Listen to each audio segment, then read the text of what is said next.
Yeah, basically, I just sent a real link from the raw ADS-B data from the actual military helicopter.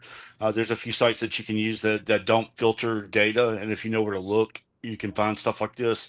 But that's the actual track of the Black Hawk that was reported to be the accident aircraft involved with the PSA CRJ 700. I feel like I should point out that the website is using a plane icon, but this is in fact the track as we best understand it for the helicopter, which would have been traveling south versus the regional commercial jet, which was on approach heading north.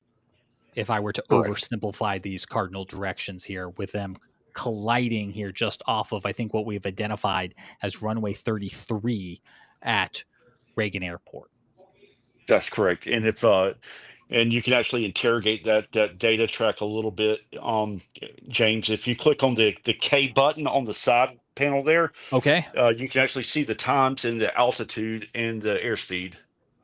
Okay, so let me ask you, our aviation experts tonight, looking at this Black Hawk helicopter's track, it looks like it was somewhere between 200 and 300 feet as it made its way along the Potomac River. We're speculating, but based on your knowledge, is that altitude and that path something that a helicopter would frequently take?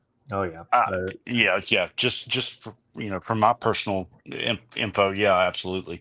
And you can. What's really interesting is it from its origin, which I'm not going to get into that. From its origin location, it flies south down the Potomac, which is also directly on a visual approach to runway 19 at Reagan. If the wind was different for the commercial aircraft, I mean, what he's flying looks just as you would expect, because you can't go east of the Potomac River in Washington unless you're somebody really important, because of the restricted area, around the sensitive sites like the White House, the U.S. Capitol building, and stuff like that.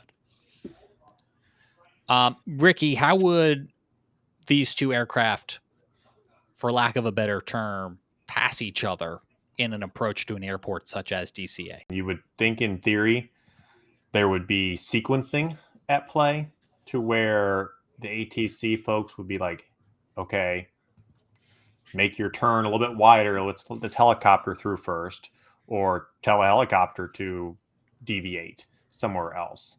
But air traffic control would be trying to coordinate this dance. Yes. That would be ideally what would be happening.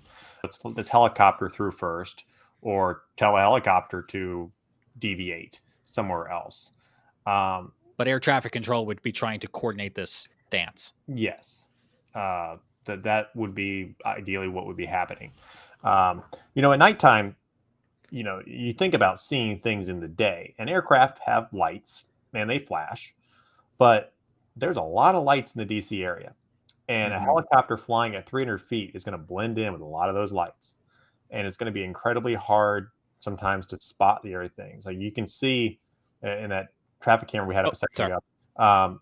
That flashing light there is probably either one of the helicopters in the air or another airliner